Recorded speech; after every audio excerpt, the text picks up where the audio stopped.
ये साल 1998 की तस्वीर है जब बाबा की उम्र महज 14 साल थी।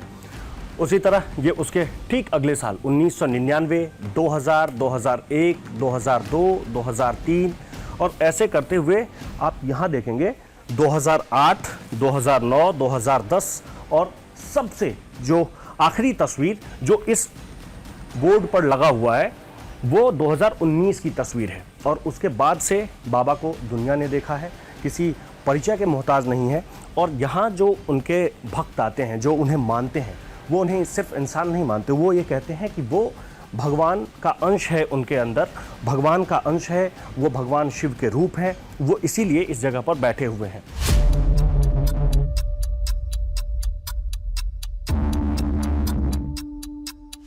ऐसे तपस्वी के किस्से तो हमने बस सुने थे या किताबों में पढ़ा था। ये जिंदा किरदार कहां से आ गया? ये सब सोचते बाबा के दरबार में पहला कदम रखा, जहां का नजारा देख दंग रह गए।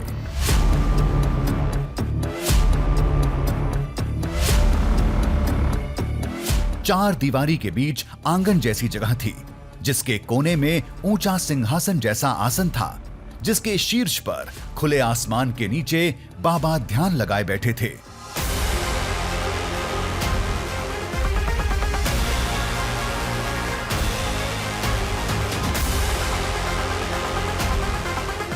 बड़ी जटाएं,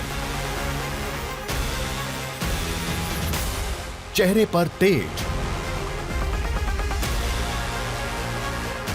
शरीर में कोई हरकत नहीं, एकदम शांत, मानो इंसान नहीं कोई मूर्त हो।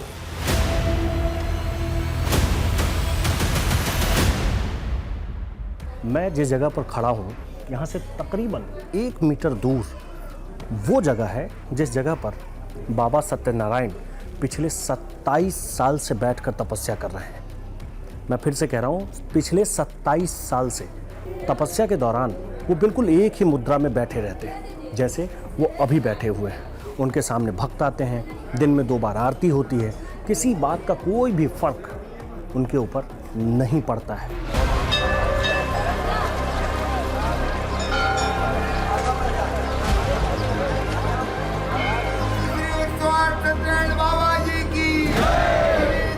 थोड़ी ही देर में पूरा माहौल बदल गया, सन्नाटा शोर में तब्दील हो गया, भक्तों की भीड़ जमा हो गई, भजन बजने लगे, लेकिन बाबा पर कोई फर्क नहीं पड़ा।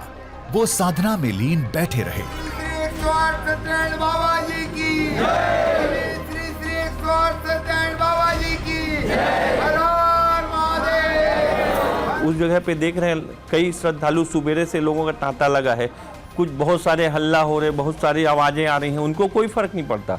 एक बार वो ध्यान में चले गए, मतलब फिर आप यहाँ नगाड़ा बजाइए, साउंड बॉक्स बजाइए, बम फोड़िए, फटाका फोड़िए, किसी चीज़ से उनको फ़र्क नहीं पड़ता। बारिश हो, कितना बारिश हो, बिजली करके उनको कोई, वो अपनी आराधना में लीन रहते हैं।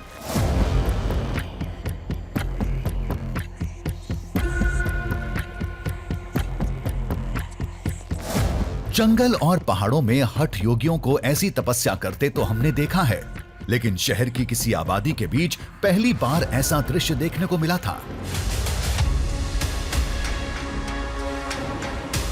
हमने और कहीं कठिन तपस्याएं तो देखी नहीं है, लेकिन जो पढ़ी थी और परदादाओं दादाओं से सुनी थी, माताओं से सुनी थी, तो उससे ये सब लगता था कि ऋषि मुनि काफ़ी कठिन तपस्या करते हैं। लेकिन इस कलयुग में अपने आप में ये जो तपस्या देख रहे हैं और जहाँ सेवा दे रहे हैं, ये सबसे कठिन तपस्या लगती है।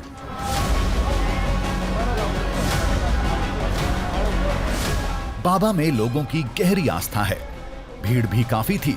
इन सब के बीच हमें इनके जीवन के हर पहलू को समझना था, मतलब चुनौती कई गुना बढ़ चुकी थी।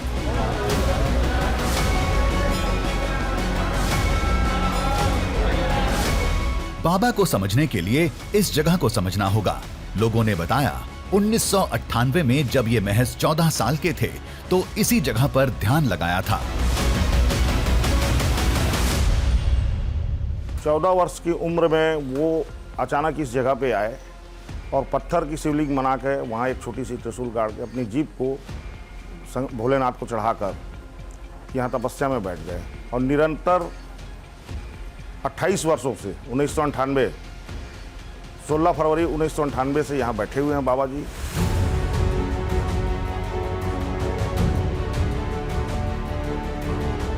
दावे के मुताबिक जहां आज ये शिवलिंग है, यहीं पर बाबा ने अपनी जीभ चढ़ाई थी और जहां आसन जमाए बैठे हैं, वहां कभी एक पेड़ हुआ करता था। अब तो उसकी भी छाया नहीं रही। पिछले 2.5 दशक में सब कुछ बदल गया, लेकिन ये बदलाव भी साधना में बाधा का सबब नहीं बन पाया। 49 डिग्री जब टेम्परेचर होता है, उस समय इस जगह पे पैर रखने की हिम्मत नहीं होती है। रायगढ़ में ठंड भी बहुत ज़्यादा पड़ती है। लगातार 3-3 दिन तक बारिश होती रहती है। लगातार 3 दिन बाबा 4 दिन ऐसे इसी जगह पे बैठे रहते हैं। चाहे बारिश हो, ओले गिरे या कड़ी धूप हो, आंधी तूफान कुछ भी आए, बाबा इस जगह से हिलते तक नहीं।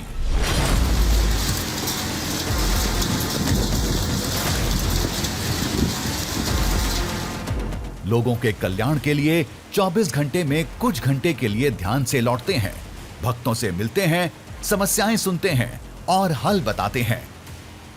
17 घंटे तपस्या करते हैं। सवेरे 6:30 बजे से तपस्या में चले जाते हैं। रात को 1 बजे तपस्या भंग होती है उनकी। उसके बाद वो सवेरे 4 बजे तक पब्लिक से मिलते हैं, उनकी समस्याएं सुनते हैं। दावे के मुताबिक बाबा कुछ खाते पीते भी नहीं हैं, लेकिन इनके शरीर पर इसका कोई असर नहीं।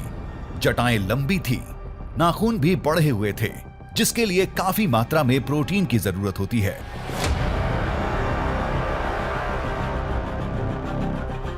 बाबा जी कोई अन्न जल ग्रहण नहीं करते हैं। बहुत ज़बरदस्ती करके हम लोग वहाँ अगर आधा गिलास पानी भी रख दिए तो पानी वैसे ही को वैसे ही रहता है।